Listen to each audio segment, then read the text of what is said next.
Go.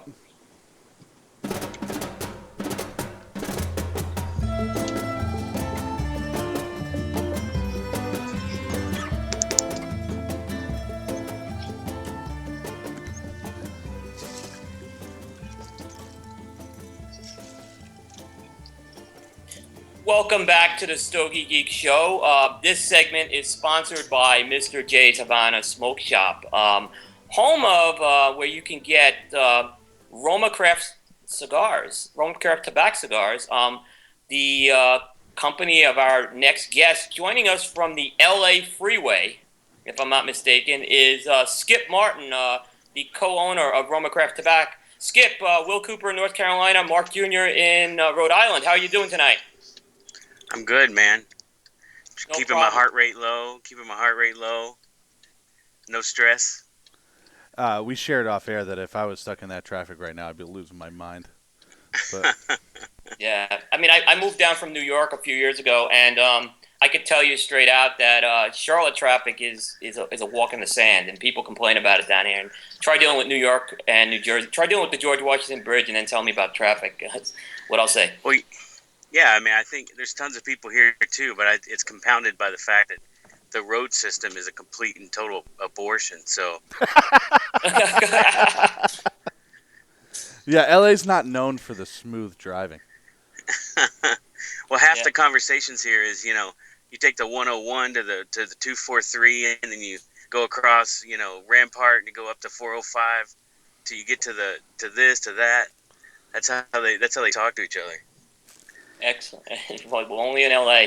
Well, Skip, thanks for taking a few moments. We know you're heading to an event, and we appreciate the time here. I just lit up your Cro-Magnon blockhead right now, which actually I was just saying before the segment, the blockheads are actually my favorite. So it's my belle of the ball on the Cro-Magnon for sure. Good to hear, man. For me, it changes a lot. I mean, I still smoke more of the little intrigue and the intemperance more than anything, but. When something new is coming out, I smoke a lot of them to, quality control. It's part of the job. So, but I switch it up. Right? But I can tell you, I still walk into a humidor, and the main thing I'm interested in smoking is my own cigar. So that's a good sign. Right. Yeah. And Skip, the one thing interesting you did with a blockhead, and I'll kind of take this more general because you took the cranium, and you basically box pressed it. What are some different, like when you box press something like that, it does change this cigar a lot. Why does that happen? Well, in order to box press a cigar, you actually have to underfill it a little bit. The blend doesn't change, but you get a lot more airflow in the cigar. There's some people that say that because the box press cigar is it marries faster, or it dries faster. I don't know. I don't know if I don't know the physics of it, but I know it's a little bit underfilled, so it changes it a little bit. Excellent. So Skip, you just came off an IPCPR. You were at the trade show this year. What are some what are some trends and surprises you saw at the show as a whole this year? Honestly, man, I didn't get out of the booth much. That's the part of the downside, I guess, for being, new and so busy. But I don't know, man. Every time I see Jose Blanco, he talks about all the new brands. I actually wrote a little piece for Doc Stogie Fresh about, my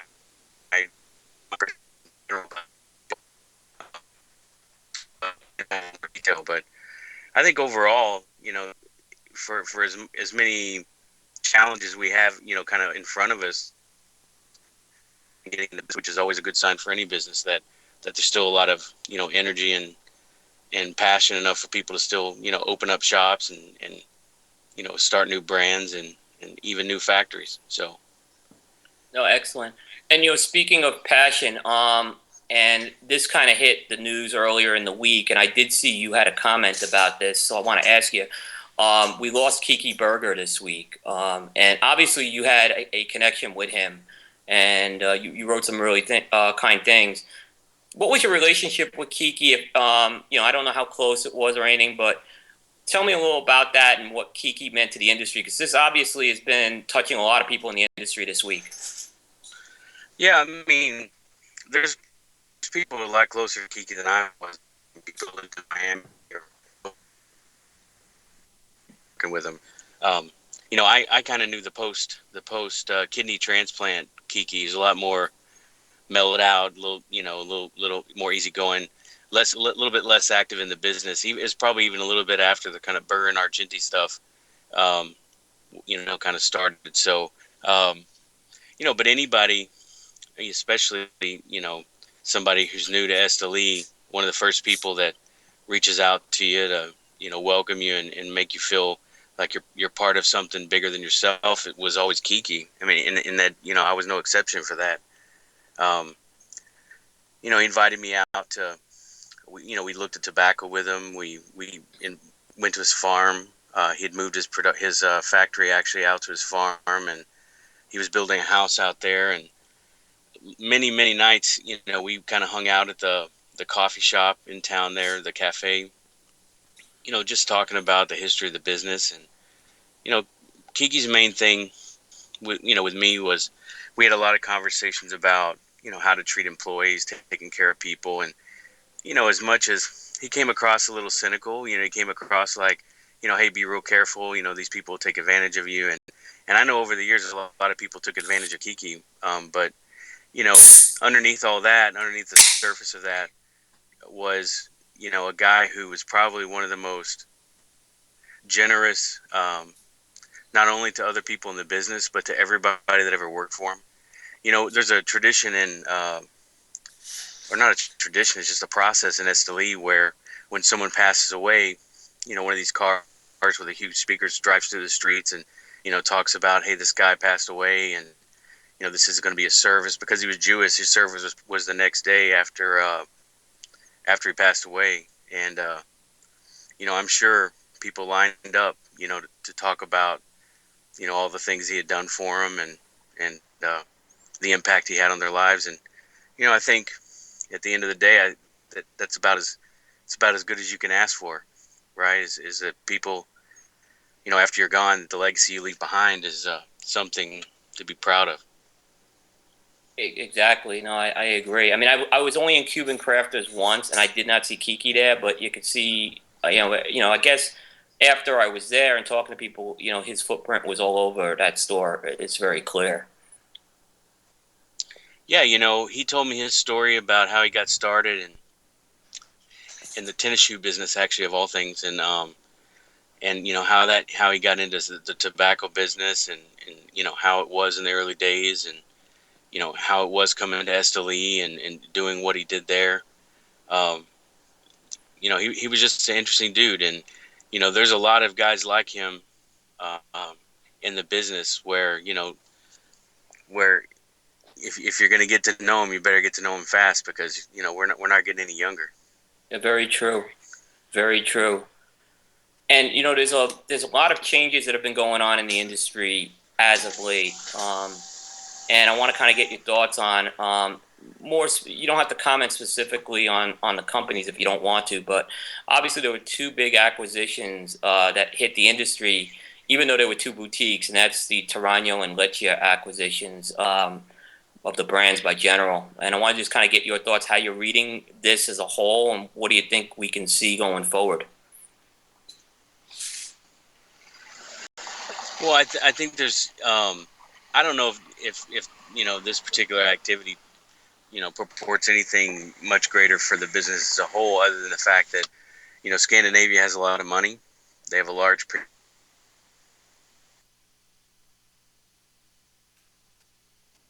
We lost them. We lost them.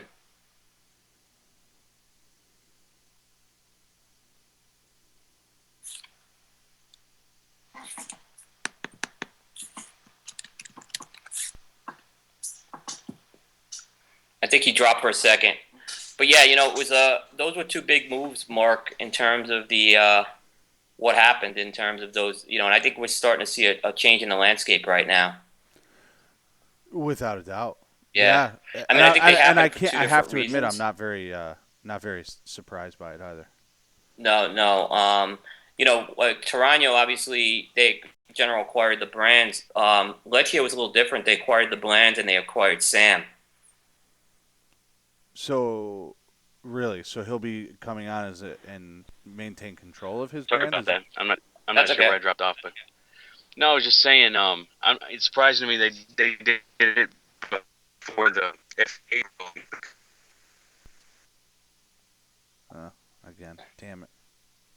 We'll hang in there. So he'll be an employee of General going forward, Yeah, right? he's actually gonna be so he's going to work for General.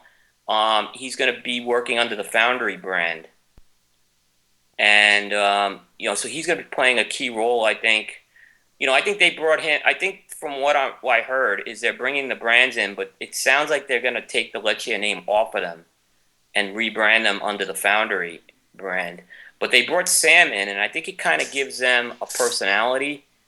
Um, that they didn't have. They had it with, they have a little bit of it with Mike Giannini, but I think Mike Giannini's got a lot of responsibilities. Now you bring Sam in. He's kind of he's a rock star in the boutique market, and I think what this was my read on it. I'm seeing them do similar to what Camacho has been doing with Mike Ditka and Matt Booth and Rob Weiss, kind of going through like that.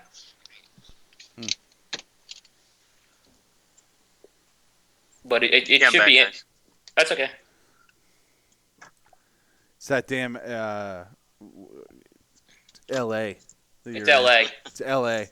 Yeah, can't get out of here fast enough. I hear you. I hear you. I've only been twice, and 2 days was good both times. No, I like mean, L.A., I but I don't like have to drive. I like California a lot, but I don't know if it's a place I'd want to spend a lot of time. I like Northern California much better personally, but Up at Doc's end of the woods, it's pretty nice. I haven't met Doc there, but I've been up in his area, and it's really nice out there. So we were just kind of saying about we were just talking about Tarano and Lecce, and I know you were mentioning Scandinavian tobacco. Yeah, I'm not sure where I got cut off. I mean, at the end of it, what I was saying was I'm surprised they made the move before the FDA, rules went into effect. So, I think that ruling could change the value of a lot of businesses. So, it's kind of interesting that they did that. Yeah, yeah. I mean, in terms of one thing that you've been positioning a little more unique is you've got the factory, and now so that's kind of positioning you a little different in terms of those acquisitions, which they didn't have factories. Yeah, I mean, I can tell you I don't have any interest in being acquired. We're positioning ourselves to be, a small volume, small production brand that's around for a long time. So, unless some rule changes that puts us out of business, I think we're just going to keep doing things pretty much the way we do them now. Absolutely. Now, what's going on? What I'm hearing down in Nicaragua, and you can comment if I'm right or wrong on this, but I've been talking to a lot of folks, and I'm hearing right now, with the farms down in Nicaragua, I'm hearing a lot of the bigger companies are acquiring farms. First of all, is that true? And second of all, if it is true, what kind of ripple of effect is it having on maybe folks like you? Yeah, I mean, I think buying land or having long-term agreements with farmers is a pretty good bet. I mean, the cost of tobacco is changing pretty drastically, very quickly. Um, One of the most common inexpensive tobaccos we buy, Jalapa Seco, um, is almost doubled since I started making cigars 3 years ago. So, it's not a huge part of the total cost of the cigar in terms of one component, but when those components are going up, it means the other components are going up as well. Things like Esteli Ligero are very, very hard to get, and there's a lot of tobacco, but there's not a lot of great tobacco. And if you want to make the same cigar every single year, you got to acquire a lot of tobacco. We probably use less than $40,000 worth of tobacco a year. I'm sorry, a month. But every month and just in the last 3 months, I think we've added $200,000 or $300,000 of tobacco. So we probably have about a million and a half, which is not very much compared to companies like Scandinavia that have tens of millions of dollars worth of tobacco, hundreds of millions. I've seen, it's insane how much tobacco they have. So for us, it's just about acquiring it strategically so we can maintain the consistency of the blends. You were mentioning that Jalapa Seco it's more in supply, and you were saying Esteli Ligero was an example of something that's less in supply. Is that strictly yields off the farms that's happening right now, and what's driving that? No, I think there was a problem with Jalapa there was like a mold or an algae. There was some problem with Jalapa tobacco in general that affected it, but I mean, it's all the above. It's more people getting into the business of making cigars in Nicaragua. It's higher demand for tobacco from Nicaragua and other countries. Being exported to Dominican, for example. It's the big guys who have money buying up as much as they can. Buy it now before the price goes up, and also, it doesn't help the small factories when the big factories are buying everything. So, um, you know, there's a lot of anti-competitive behavior in the cigar business, believe it or not. It's just the right thing for those companies to do in terms of being having I guess an advantage. I think they're losing on the shelf. They walk into the shelf, they have these huge sales teams, they have $1 million advertising budgets, but they're still losing shelf space to companies like mine. And I think why fight the battle in the store when or in social media when you can win the battle before the race even starts by buying up all the tobacco. So Yep. And one of the tobaccos that you incorporate into your blends, and we talked about it on a show a few weeks ago. We actually did a segment on it. Is Cameroon tobacco? So you've made a decision on the Cro-Magnon and the Aquitaine blends that's obviously you use that as a binder component. Tell us a little about that as a binder. Yeah. Yeah, we got a really good line. Two sources on getting that tobacco. One source it's sold as binder, and one source it's another factory that uses that wrapper and then sells us the binder. So, and we also have a lot of it in inventory. So, it's that's one that I don't think a lot of people are using. So it hasn't been a problem for us. But something as simple as Ecuador, Connecticut, for example. Um, just finding consistent, leaf of the right size, the right color is getting harder and harder, and it's more expensive. You're talking about a wrapper that costs, let's say X dollars per pound, and now, it's 2X, and the leaves are smaller, and you have to look harder for the right color. So, on a cigar where, I don't know, half of the production cost or a third of the production cost is just that one wrapper leaf, when that doubles, it has a pretty significant impact on the cost of production. One thing that we've been able to do is, as we've gotten larger, and as we've gotten more experience in the business, we've been continuously able to become more efficient in the how we do things. One of the reasons why the Tierra Volcan guys asked us to distribute for them is because we spent 2-3 years getting to a point where, and I don't want to talk about specific numbers, but it's significant numbers in terms of how we've been able to translate efficiencies into lower costs. So, by us distributing for them, even though they're paying us a fee, they're basically kind of leapfrogging, all that, that expensive learning curve that we went through. So even though some of the components are going up in price, we're kind of outpacing some of those things with our efficiencies and with our economies of scale. So, our prices really haven't gone up too much. I think we make a really good cigar for the price we sell it for. I think if we sold it for, $2-3 more, it would still be, a good cigar. So, there's boutique companies that that sell $8 cigars for $10, and then we're able to sell $8 cigars for $6.50. So um, you know we probably will have price increases. Just that's just the nature of the business. But I feel like we're probably one of the most competitive in terms of value to the customer that's out there. So Yeah, Coop, I'd I like to jump agree in with. here I for a mean, the second, real one thing quick. that I You mind if I jump in real quick, Coop? Skip, you there, bud? yeah, I'm here, Mark. Hey, before we get what off you're of this, getting. the Ecuadorian Connecticut here, I'd like to ask you. I love that blend, the Intemperance EC that you make, right? What is it that you look for in Connecticut's that differentiates you? Because to me, I think that's a very unique cigar with that wrapper. Well, that cigar. Well, first of all, that cigar is kind of the Esteban brought that to the table, and that blend to the table.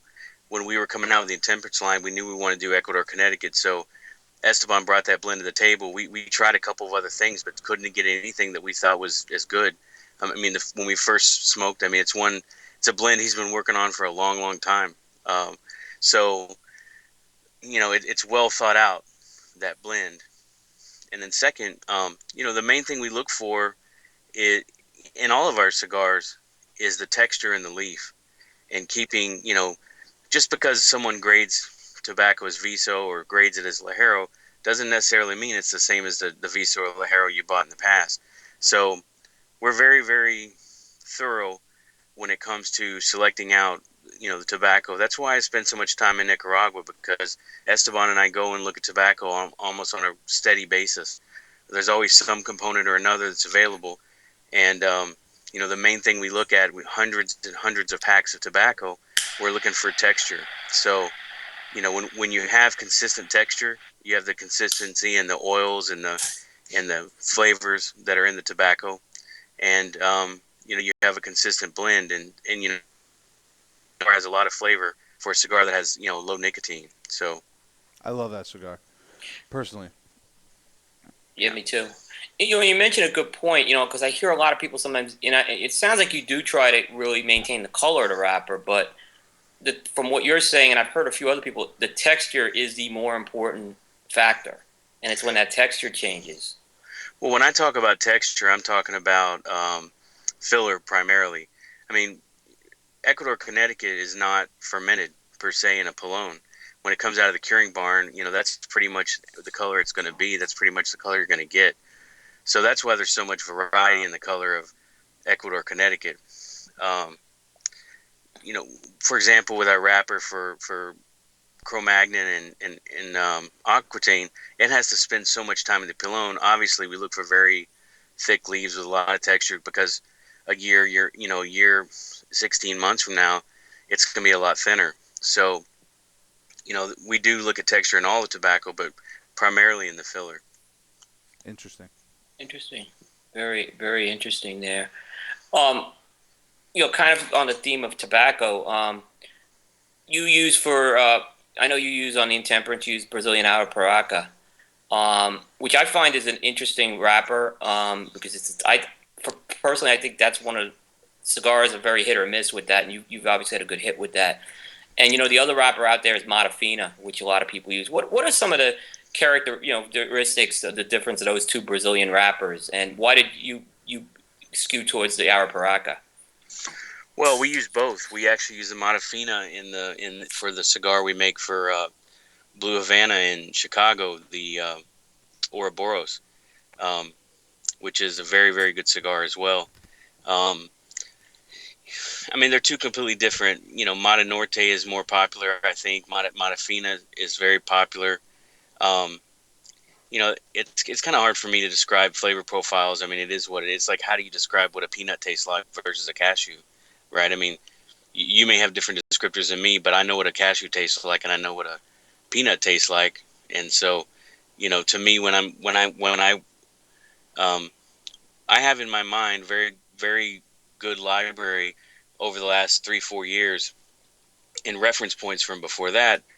But specifically in the last 3 or 4 years, I have a very good memory for what a particular tobacco tastes like. And just like when you're cooking, um, You know what garlic tastes like, you know what salt tastes like, you know what sugar tastes like, you know, you want your tomato sauce to taste like.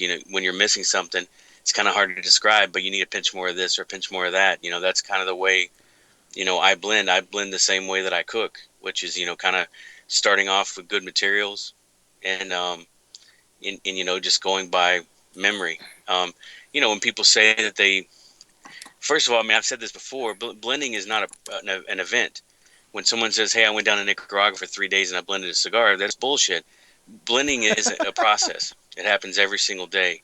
It happens when you select the tobacco. It happens when it's being fermented. It happens when it comes into the factory. It happens when it gets selected out for the rollers, bunchers. It happens, in the bunch. It happens in the aging room. So, um, the blending process, much like cooking, depends a lot on your own personal, sense memory of tobacco.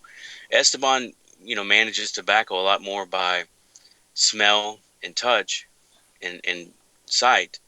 I do it a lot off of smell and taste. Um, but between the two of us, sometimes you have a bad day. I'll be smoking a cigar and I'll say, hey, this doesn't seem right. I'll go back to the component leaves. I'll see if something's wrong. I'll ask him if he agrees with me. Sometimes he says, yeah, this is what we need to do to fix that. Sometimes he says, you're crazy. What'd you have for lunch?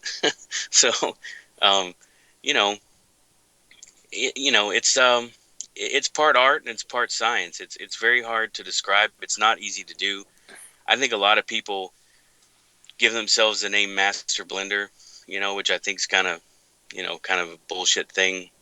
But at the end of the day, we're focused on what we're doing, and I can tell you every single day I'm learning. And when people come down to visit the factory, we spend a lot of time going back to the components and giving them a little bit of a sense of how we blend. And every person has gone through that process with us, it takes 2 or 3 days, comes out of it going, I've been here a dozen times. I've quote unquote blended tobacco before. This is the first time I really understood, how it's at least how you guys do it. So, um, it's not an accident. It's very deliberate, the process that we use. It's a good point. Skip, how you doing on time? Um, I probably have about 10 minutes. I get, probably the main things I kind of wanted to touch on is the new things that are going on. There's a lot of new things coming out of the show going on this month. Yep. Cool. Fire away. Real quick. So tonight, I'm actually late for an event at La Marca over in Monrovia. It's kicking off the Cali Mega Herf. It's the first year for this particular event. I'm pretty excited about it. For this event, we made a cigar called the Witchcraft, which is we had 80 or so of the boxes left over from the La Campanas. We ran out of cigars before we ran out of boxes. So we actually made about 1,000 more cigars to fill the boxes, and then also to give every person who comes to this event a single cigar.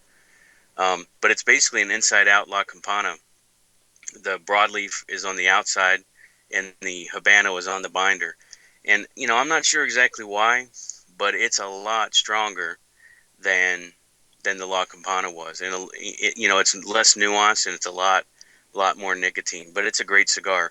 La Marca's selling those 10-count boxes. There's 80 of them, and they're gone. But I can tell you that's one of the best cigars we've made out of the factory. I'm really proud of it. So it's a one-time short release then. Yeah, one-time deal. We did it for this event. We specifically did it because we had 80 of these boxes left. So sometimes it works like that. Right. We also got a cigar coming out on the 4th at Outland. It's a box press version of the Breach of the Peace, a 5x56 in the Brazil Arapiraca wrap blend of the Intemperance. And that cigar is amazing too. It's completely smokes completely different. The Breach of the Peace has been, a favorite of mine since we made that size. We always blend in 5x56, but we never had a 5x56 in the Intemperance line until the Brotherly Kindness and the Breach of the Peace. So this is a box press version of that, and it's excellent. So, that comes in a 12-count box. Outland's going to start pre-selling those, I think, next week. Yep. Again, less than $100 for a really, that's going to be a regular production cigar exclusive to that shop. So it's a great cigar. And then we have the Neanderthal, which is a little bit behind schedule. We weren't really happy with the first 500 that we made, so we kind of set those aside and kind of went back to the drawing board on them. We, for whatever reason, it was a different batch of wrapper. We didn't get the same results, so we went back to the drawing board. Went back, got some more wrapper, a little bit different. So we got the blend that we wanted. It's the blend that we had at the trade show.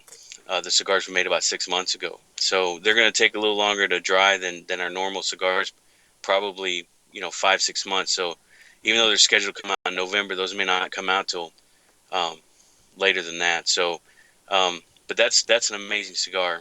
And then we're working on a few special projects. We're working on a project with the guys from Cigar Hustler, a private label that they're going to sell themselves at first, but I think they're ultimately going to market it. I think they're kind of building a company very similar to the way we built Roma, kind of starting with this blend the way we started with Cro-Magnon. And the wrappers are the same as Cro-Magnon and Aquitaine, but the blends are completely different. And that's a great cigar also. So that's probably going to be coming out in the next month or two. So That's going to be similar to like what you did with Blue Havana. It's not going to be a RoMa Craft branded one. It's going to be a blend that's for them that you're making. Exactly. Yeah, in particular, those two blends have some Condega tobacco that we haven't used before. We had an opportunity to sneak by to get a lot of really good Condega tobacco, and this year is just particularly great. So we bought a lot of it, and our first project with that new tobacco is this project for Mike and Greg. So that's going to be great as well. I mean, everything, I can tell you this. I'm very proud of every single cigar we put in a box and shipped to Austin. Nothing intentionally, knock on wood, nothing gets out of our factory that I'm not proud to say we make. I mean, it's not perfect. It's a handmade product. We always step up and stand behind, any kind of problem we have. But, I honestly feel like we're making some of the best cigars on the market. And, kind of coming from where we started 3 years ago, kind of being dedicated to staying on the same path. Very proud of what we're doing. Yeah, I mean, I've seen the growth. It's just been a great story to watch. You were mentioning the Revenge, and you box pressed the BA. But I remember when you announced it, you basically said you were not able to box press the EC. Is that correct? Well, we probably could, but it's a very fragile leaf, so we'd have a lot of breakage. And since the price of Ecuador, Connecticut doubled, and we're already we're already kind of biting into our kind of wartime reserves on the tobacco we need for that. We're under 10 months now, I think, worth of tobacco, and we're looking for more every day. But I don't like to have less than 18, 24 months worth of anything we use. So I didn't want to come out with another cigar in that wrapper. And like you said, it would be very difficult to do it consistently as a box press, I think. Yep. And then with the Neanderthal, there's an interesting story with how I remember you were telling me how you were able to, because that was intended to be a stronger cigar. And I think you were telling me that instead of throwing Ligero in, you kind of went with a different approach to build the Neanderthal. Is that correct? Yeah, so our from the beginning, when we made Cro-Magnon, the next cigar I was going to make was Neanderthal. Cro-Magnon was never as strong as we really kind of wanted it to be at the time. I still, even to this day, smoke a lot of double Ligero, Chisel, and the super really strong, the Antaños from Hoya, and strong cigars like that. I just didn't have the skill, the experience to make a cigar like that. And really, really, really strong cigars are kind of out of the range of kind of where Esteban has historically worked as well. So, I've tried over the years putting more Ligero in a cigar, never really worked out. We came across a tobacco called a double Ligero. It's a regrowth leaf from Pennsylvania, and they were telling me that it had 2 to 3 times more nicotine than a normal Viso. So, when we started getting a hold of that, blending it, figuring out how to work with it, we built the Neanderthal around that tobacco. Specifically going for a super strong cigar. People have reviewed it. I think in general the response is, this is too strong. This, it's not for me, or this is awesome. So, at the end of the day, that's the cigar we wanted to make, and when I smoked it, and when I smoke it today, it's exactly what I wanted. So, at the end of the day, to me, that's all that matters. I don't have to sell a cigar to every guy that smokes cigars, but we have something in our portfolio, I think, for everybody. But every cigar in our portfolio is not for everybody. So. That's you can't like every cigar. Every cigar in the portfolio can't be the perfect match for everybody. So I think it's a real good point you make. Yeah, it gets annoying sometimes when, to me, because everybody's a critic, right? And when they come at you and say, this cigar is really good, but this one's no good. It's like, well, actually, they're both very good. This one is one that happens to line up with what you prefer more. This one less, but they're both, objectively very, very good cigars. So. I think people a lot of times overweigh their subjective opinion in the evaluation of cigars. Exactly, I agree. Mark Jr., do you have any questions for Skip? I have a lot of questions for Skip, but I guess we'll just have to keep that for the next time he calls in. Okay. Skip, do you have a few minutes to play 5 questions with the Stogie Geeks? Sure. Okay. You can feel free to say no comment to any of these. Okay. Don't let him off the hook. Coop. Don't let him off the hook. I don't know that I've ever said no comment to any question ever, but go ahead. 3 words to describe yourself. Oh man, I don't like talking about myself, but I don't know. Fat. Gordo, guapo. I don't know. I don't know. That's okay. If you were a serial killer, what would your weapon of choice be? Misinformation. That's a real good answer. If you wrote a book about yourself, what would the title be? Oh man, I don't know. Blessed, I guess. In the popular game of Ask Grabby Grabby, do you prefer to go first or second? It depends on who I'm playing with. That's my answer. If I'm playing with you guys, I don't want to go at all. But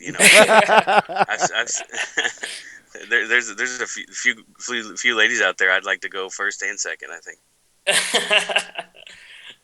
And if you could choose 2 celebrities for parents, whom would they be? For parents, man, I don't know. The people I'd like to hang out with probably wouldn't make great parents. That's a good answer. Skip, really appreciate the time. I will see you in Charlotte next week. All right, brother. See you then. Thanks for the time, Skip. And we'll take a short break, and we'll be back with our Stogies of the Week.